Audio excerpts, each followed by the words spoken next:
All right, everyone, do me a favor. Grab a Bible, or if you have an electronic device. If you don't have a Bible, there are some located under the seats in front of you. Turn to Luke chapter 11, verse 33. So we as a church are just going through the book of Luke. I did finish out the planning of it, and if we go on schedule, we will finish the book of Luke in February of next year, okay? So I promised you I'd get it done before the new building, and so we're on schedule to do that. But we're excited going through this. It's been very beneficial to us. And let me just begin by asking you a question. How many of you have ever been around a little kid who keeps asking the question, why? You guys know what I'm talking about? The why this, why that, and it's like this circular thing. The more you answer, the more questions they have. And well, in some ways in my life, I feel like the 36-year-old version of that because I am constantly asking the question why. It's a bent in my personality is I want to discover the purpose of something.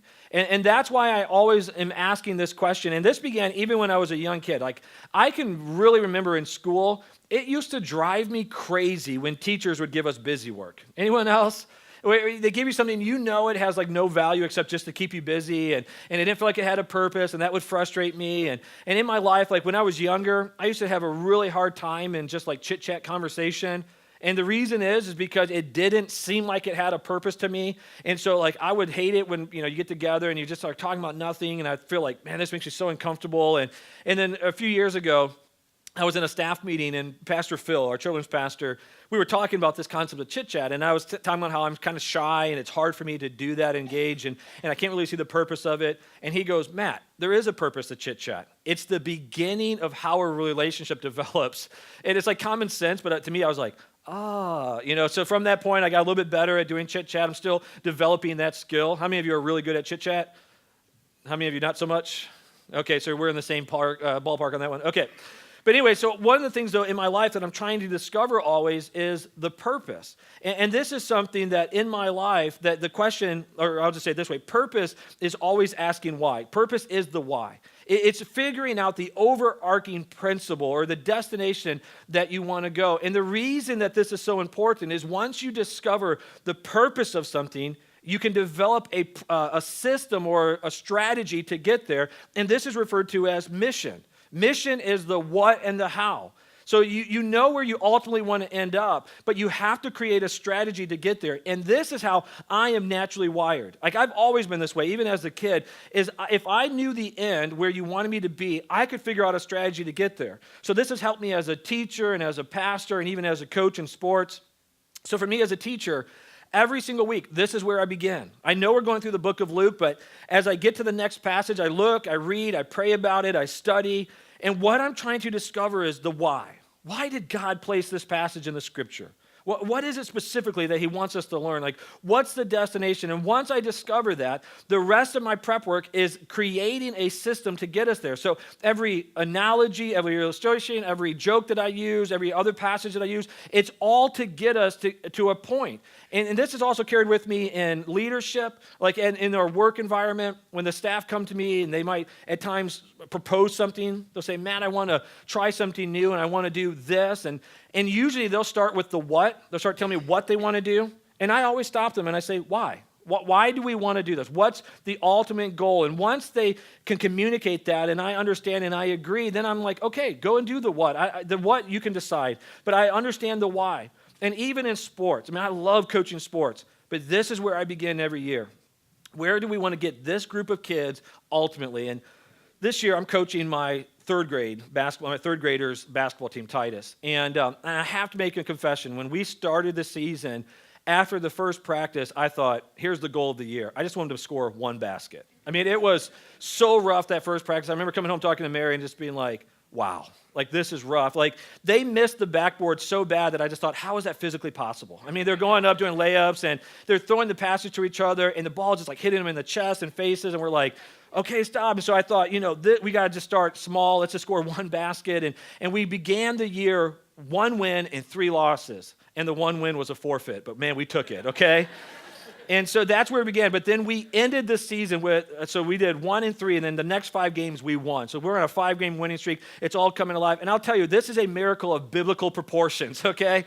But we began with this group saying, where do we want to get them? What are the skills we want them to know, the lessons they want to know? And we started to work in that direction. And every coach knows exactly what I'm talking about. But the reason that we have this mindset is we realize purpose dictates mission. Whatever the ultimate goal is dictates the strategy that we use to operate in. And this same truth is applicable to our lives. Once we discover the purpose of our lives, then we can find out what the mission of our lives is. What is the what of specifically we need to do? And the most perfect illustration of this is Jesus. Jesus lived with purpose. So Jesus has always been. He is God. He is the creator of all. But he was in heaven, and he decided to surrender what was his to come down and take the form of his creation in Jesus, the man. And when he did that, he did it for a purpose. His ultimate purpose was to restore or to redeem all of mankind back to a relationship with God.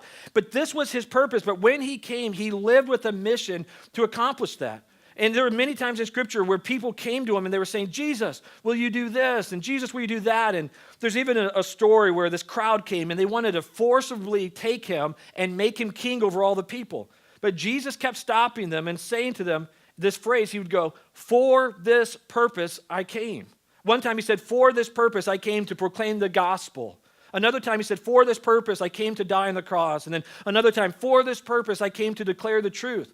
What Jesus was saying is, I have to accomplish something. This is the goal of my existence here on earth, is to redeem mankind. So every choice that I make, what I say yes to and what I say no to, is dependent on am I accomplishing the calling of my life. And so Jesus then lived with mission. And everything he did was for this purpose. So he taught for this purpose. He trained disciples for this purpose. He modeled the perfect way to live with love and patience and generosity for the purpose of drawing people toward God. He would train his disciples and mentor them for 3 years before he commissioned them out, because he knew what he did on the cross was something they had to spread to the entire world. So everything that Jesus said yes to and everything he said no to was all about accomplishing his purpose. And the reason this is important is many of us in our lives, we don't know the purpose of our lives. If we're being honest, there's a void in our hearts. There's something that we're longing to know that we have value, that there's reason, but we don't know what the purpose is. And therefore, we have no idea the mission or the calling of our lives. And as you get older, this is kind of my perception, so maybe you would disagree with me, but as you get older, this starts to matter more. Like, my perception is, like, my children, I have a 10, 8, 6, and 4-year-old, they're not really thinking about the purpose of life. I mean, they're just not there. They're not self-aware yet enough to do that. In my experience, even with teenagers, they're not really thinking a lot about the purpose of life. But as you start to get older and you get into middle life, my experience is you start to care more about this question. What is the purpose of life? What is the purpose of what I'm doing? And the reason I think this matters so much is we start to understand the value of all of our resources. So not just our finances, though that's included, but we understand the value of our time. And we understand the value of our emotional energy. And we understand the value of our relational energy. And we understand the value of our mental energy. And as we start to invest that in things, we start to ask the question, is this worth it?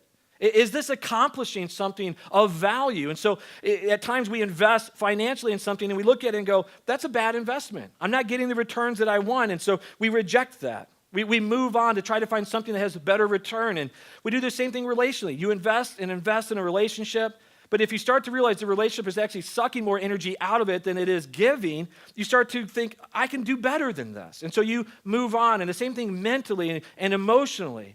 And then I think as you get older and older and start where the end is closer than the beginning, as you start to get in that season, you look back on your life and you start to think, what's my legacy?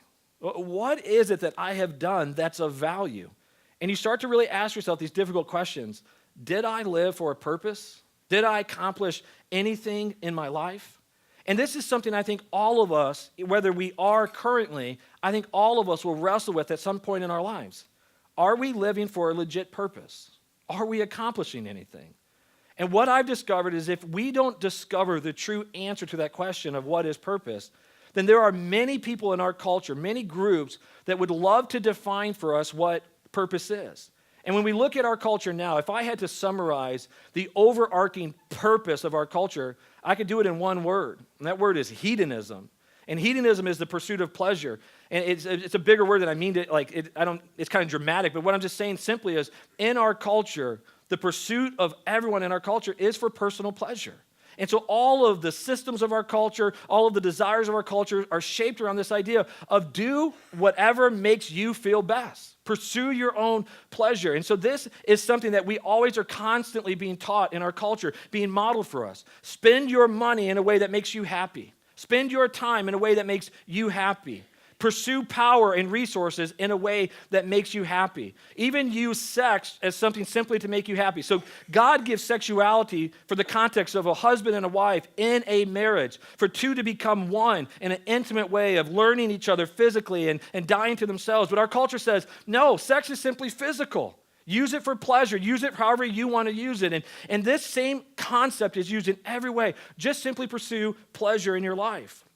But here's the problem with what culture is teaching us, is culture is constantly saying, we as a culture will define what purpose is, but we need to understand that when they define it, they're challenging us to seek after this because you will be defined by this. And this is the tension that we find ourselves in. If we don't truly discover the purpose of life, then we have to fall back on what culture says it is, and then culture says you have to run after this. So in our lives, we run after pleasure in all these different areas, only to find it at the end and destination, we find it empty. We find it an illusion. But then we also define our lives by the standard that culture has set. And at times we feel like a failure. See, let me just go back and say, let's just look at a progression of a person's life. When a baby is first born, their sole purpose in life is that we don't sleep, okay?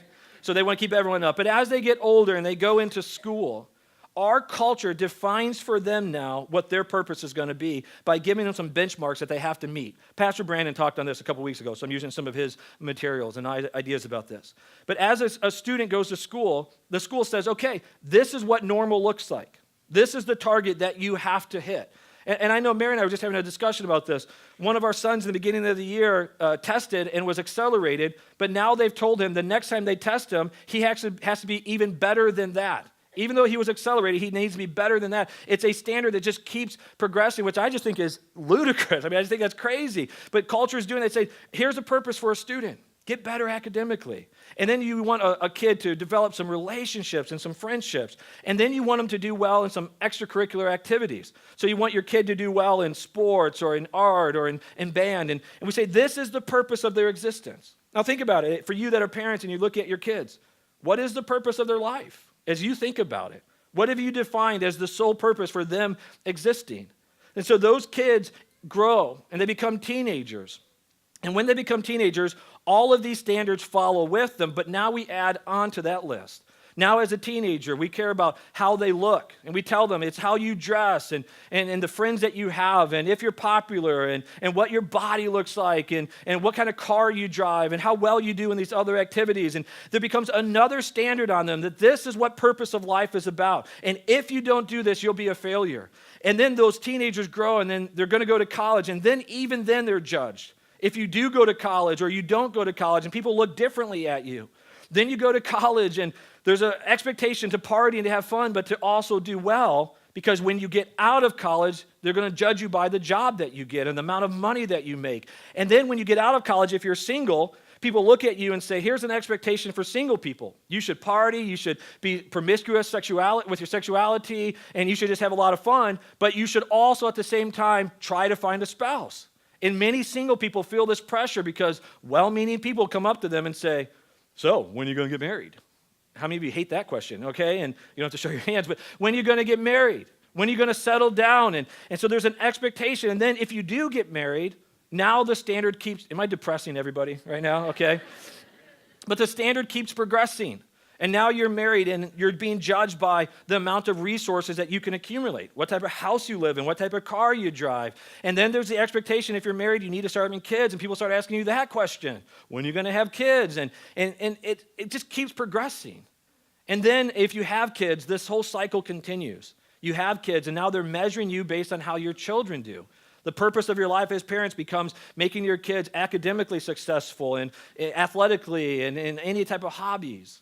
And then as you get older and you become a grandparent, Your sole responsibility is to break every rule in the home and just spoil those grandkids. But as you get older, there's a real tension that you start to wonder, are you adding value to the people around you? Are you still worth something? And many elderly people start to struggle with this. And they look at, are they established financially for retirement?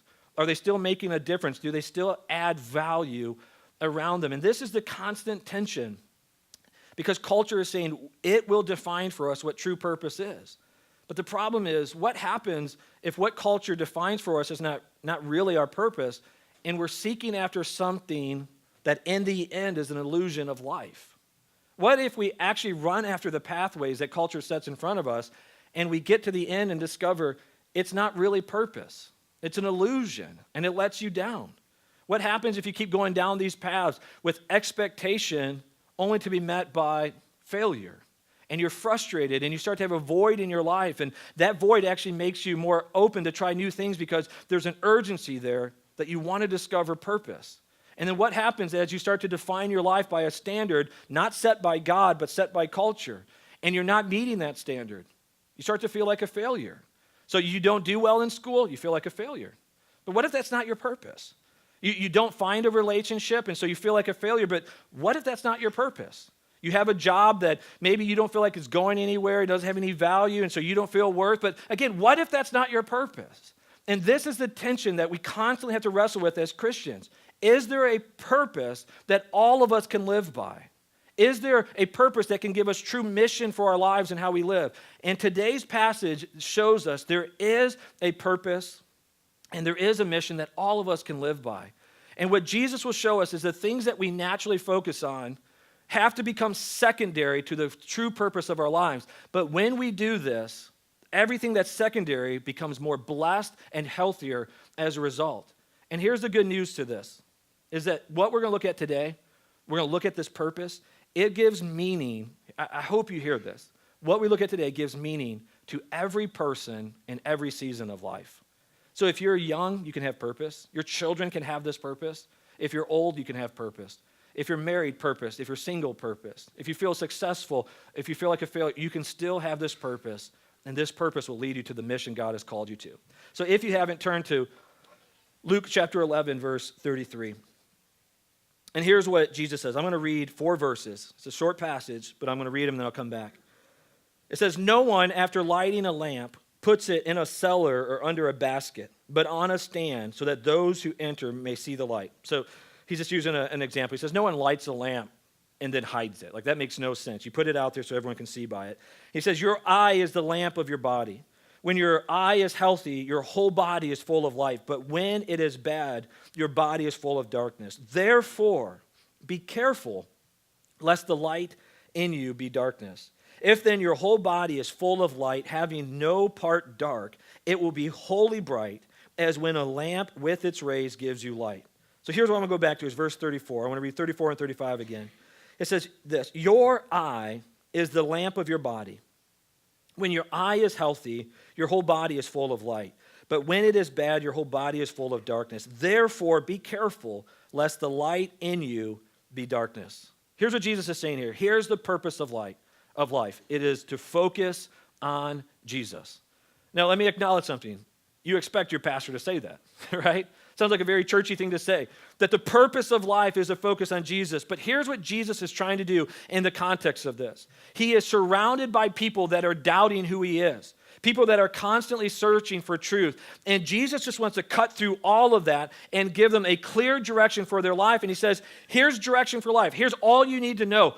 You need to focus on Jesus. And he uses the example. He says, your eye is the lamp of your body. What he's saying is whatever you focus on, that's the idea of your eye. Whatever it is you focus on determines what is inside you.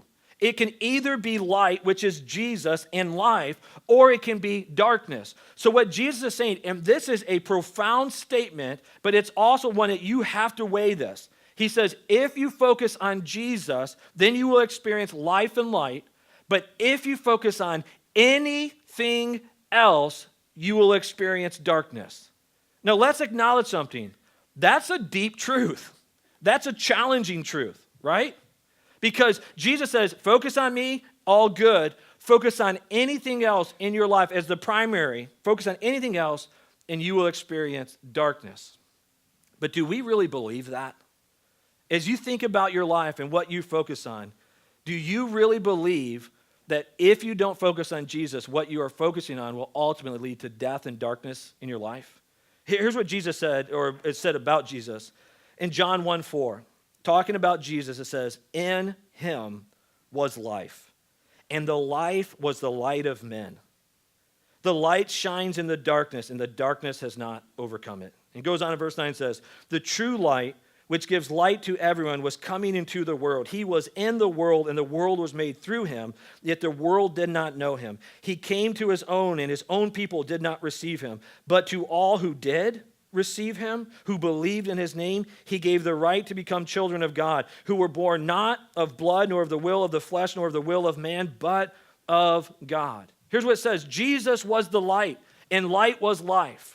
And what Jesus said in this other passage is he's telling all of us, you can focus on him and experience true light and life, or you can focus on something else, but it is the illusion of light.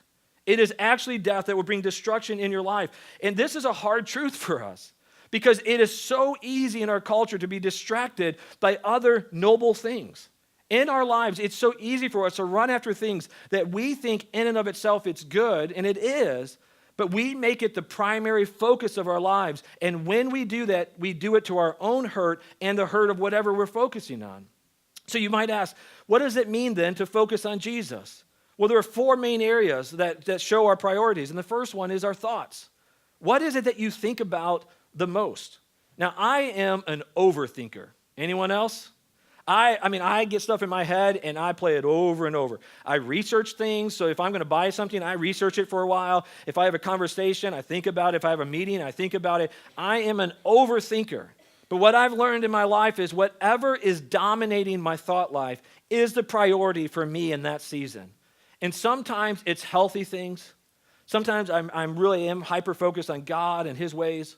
But I have to admit, there are times I'm focused on some stupid things. There are times I'm focused on things I want to buy. There are times I'm focused on past arguments I've had with people, and I just keep playing it over in my head. And in our lives, the question that we have to ask is, what are we really thinking about? Are we giving God our healthy mental energy, where we're asking the question, Jesus, what do you want me to do? What is it that you want me to do in this situation? And as we look at our time, in my opinion, is our most valuable of resources. But how do we divide it? And a question I ask often of you as a church is, at what point in the process do you bring Jesus into the equation? Do you schedule your time and then give Jesus what is left over? Or do you begin by saying, Jesus, how do you want me to spend my week? How do you want me to spend my time? Do you want me to say yes to this activity? Do you want me to say no to this activity? How do you want me to do it? This is how we make him a priority. Or when we look at our resources of finances and time and talent, how do we spend them? Is Jesus a part of the equation? Is he the focus of the equation? God, I have this money. How should I spend it? I have this time. How should I spend it? I have this incredible talent. How should I spend it? And then ultimately, as we're setting goals for our lives, again, what part of the process do we include Jesus in that? Because my experience in my own life and with others is we make goals and then we ask God to bless them instead of asking God, what are the goals that I should have for my life? And so the question is, are we truly focusing on Jesus in our lives? Because I know for me, if I'm not purposed to force myself to do it, I will naturally be distracted. I wouldn't say that I have ADD, but I have spiritual ADD at times, where I'm just distracted and focusing on different things. And I have to stop and say, once again, God, what is it that you want me to focus on? And the reason this is important is once we set our focus on Jesus as the purpose of our lives, then it leads us to our mission. Let's look at verse 33. It says, no one, after lighting a lamp, puts it in a cellar or under a basket, but on a stand, so that those who enter may see the light. And this is where Jesus began, but what he's really detailing is the mission. And the mission is to be the light. By focusing on the light, you become the light. How many of you saw the moon last night? Anyone look up? I mean, it was beautiful. Mary and I went out on a date, and we got home. It was late, and it was dark. And I got out of my truck, and it felt almost like a spotlight. last night. I mean, it was so illuminated. Like I could see my whole backyard, and where I live, there's not like street lights, and so I could see my whole backyard, and I even mentioned it to Mary. I said, look up at the moon. Look how bright that is. But the truth is the moon has no power to shine light in and of itself. The only way the moon ever shines light is when it aligns with the sun. It's reflecting the sun. And this is a perfect illustration of what we are called to do. In our lives, when we align with Jesus by making him the priority, we then shine brightly. When Jesus becomes the priority of our lives, our behavior changes. We start to think and act differently. We're different employees. We're different employers. We're different husbands or different wives. You're different children. You're different friends. You're different members of churches. Everything changes when Jesus becomes the priority of your life, and you start to reflect that, and the reflection of your life is the light to the world around you, because the truth is everyone around us is in darkness. This is how Jesus describes it. He has no problem telling people that they're in darkness. He says, if you have Jesus, you have light. But if you don't, you're walking in darkness. And darkness is confusing. Darkness it's destroying in people's lives. Darkness ultimately ends in death. And Jesus says, it is our mission as Christians. We are his only plan. There is no plan B. Jesus came and he redeemed us on the cross. But when he left, he said to his disciples, now you go and do this. You go and change the world. You go and make disciples. And it became the responsibility of the followers of Christ to reflect Jesus to the world around us so that people that are in darkness can see light. And when they see us acting in a way that represents Jesus, they will be drawn to that so that we can point them to Jesus. In Matthew 5, verse 14, it says this, you are the light of the world. This is Jesus speaking. A city set on a hill cannot be hidden, nor do people light a lamp and put it under a basket, but on a stand, and it gives light to all in the house. In the same way, let your light shine before others, that they may see your good works and give glory to your Father who is in heaven. Jesus is like, everyone is in darkness, but when you start to live the way that Jesus lived, you will become like a bright light, and people will be drawn to you. Here's my termination. People will be drawn to you like a fly to the fire, right? It's kind of an odd analogy, but they will come toward you. They will be drawn to you, because here's the truth that we all understand. We're all drawn toward nice people, right? No? You're right? We all are drawn toward kindness. When a person is loving and patient and gracious and generous, those are the people we want to connect to. And Jesus says, when you live this way, you will draw people to you, and you can point them to Jesus, and they will respond and give glory to your Father. This is our calling in life. But for all of us, if we're not careful, we will naturally start to think the mission of our lives are the things that surround us. As if you're a single person, you'll think the mission of life is to find someone, to date, and to marry. If you're married, you'll think the mission of life is to gain resources. If you have married and you have children, you'll think that the mission of life is your children. And the truth is, all of those things are good, but they have to be secondary to the true calling you have in your life. And I know that sounds on the surface, maybe it sounds almost like disproportional, like unrealistic. You'll think, so I'm not supposed to focus on my kids? No. You can focus on your kids. You can focus on your spouse. You can focus on your jobs, but it must be secondary to the purpose of life of focusing on Jesus. Because when you get them out of line, everything in your life suffers.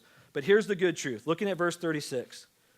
It says, if then your whole body is full of light, having no part dark, so if you are completely focused on Jesus, no part dark, it will be wholly bright as when a lamp with its rays gives you light. And here's the third powerful truth. Living in your mission for your purpose will make everything else healthier. So I want you to think about your life for a moment. What are the key areas of your life?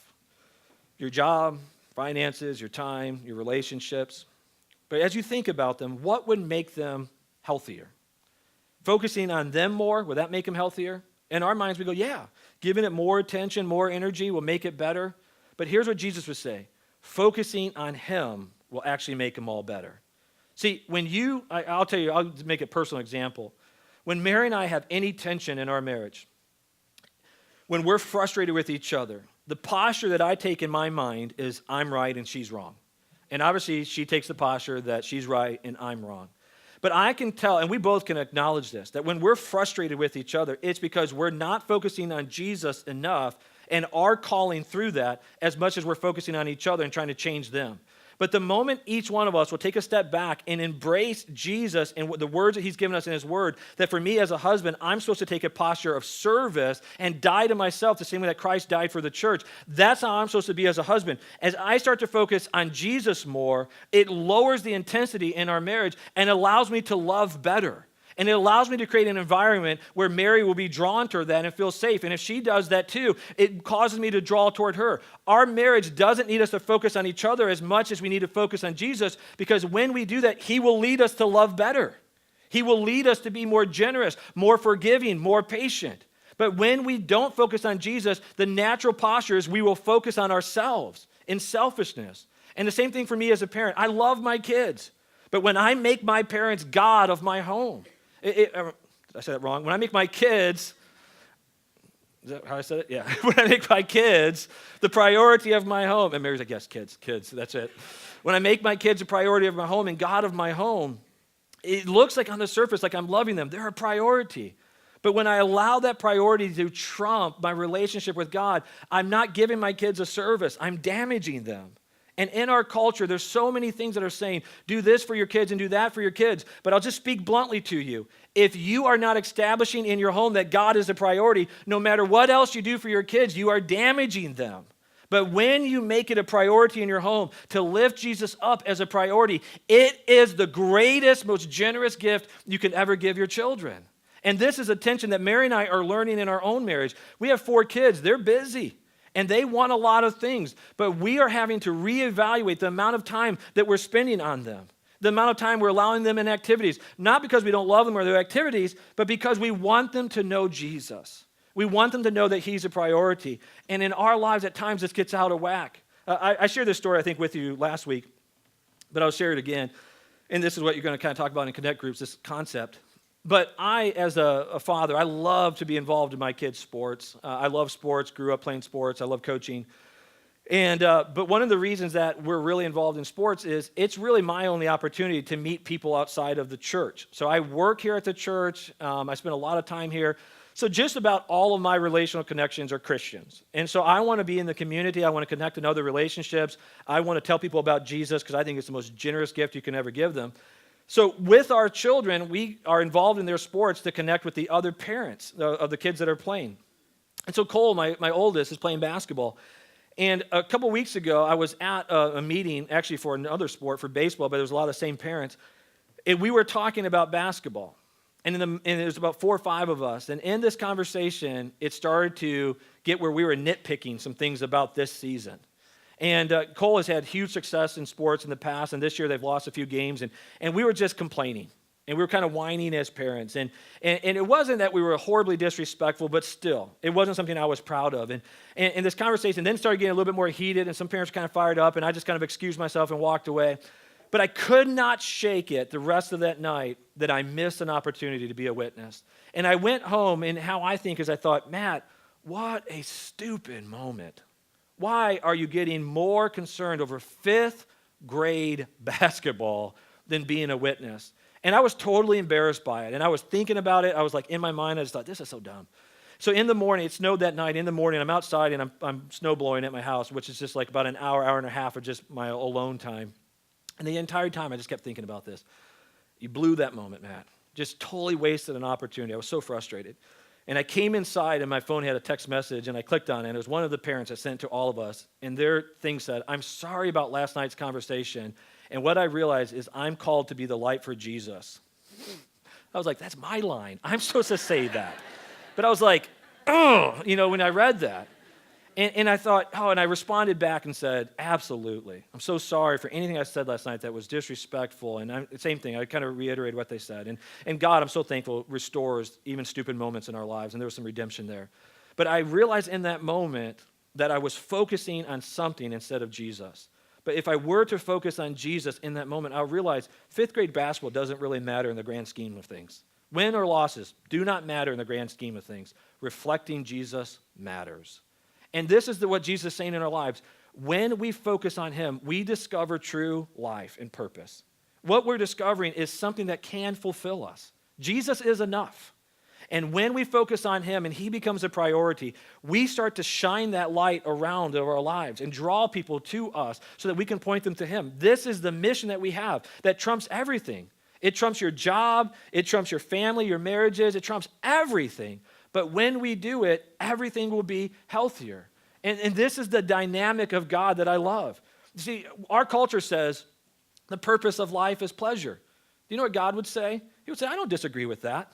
I want you to have pleasure, but what the world offers stops short of true pleasure. True pleasure is knowing God and being known by God. John Piper refers to it as Christian hedonism. He says, this is the idea. To be fully saturated with God, you will discover life at its fullest. True pleasure, true contentment. And this is what Jesus is calling us into. Not because he wants to take anything, because he wants to give. So the question we have in our life is, are we truly pursuing the purpose we were designed to live for? Focusing on Jesus. And are we living in the mission to reflect that light to the world around us? Because this is a purpose that every single person in every single season can live out. If you're young or you're old, you're single, you're married, you have kids, you don't have kids, if you're in a no dead-end job, you're unemployed, or you have a great job, it doesn't matter. Everyone can live with this purpose. Everyone can live in this mission. So here's the challenging question I'll end with. By a show of hands, how many of you realize you're pursuing the wrong purpose of life? Anyone? Yeah. Let's today confess that for what it is. It's sin. But let's ask God to empower us and help us to change our hearts so that we can live in true purpose with true mission so that everyone around us can see light. Because there are a lot of people that are hurting and dying around us, and it is our calling to change that situation. Jesus, thank you so much that you care enough to challenge us. I think it'd probably just be easier for you to condemn us, to point out our mistakes and our faults, but you don't do that. Instead, you challenge us to a better way of living, and then you give us your Holy Spirit to empower us. What a generous God you are. Thank you for your grace and your mercy. On behalf of this church, I ask you to forgive us where we've placed other things as a purpose and a priority in our lives. And we ask you now to give us wisdom. What can we change in our lives? How can we better reflect you to the world around us? We need your wisdom and we need your Holy Spirit to empower us. But God, we believe and we are excited for what you can do in our hearts and lives. And so we thank you in advance and we give you glory for what you're going to do in us and through us. Thank you for using us as your tools. Thank you that we have the privilege. Help us to change this community. Help us to change our own homes and our own families. And Jesus, we love you and pray this in your powerful and precious name. Amen.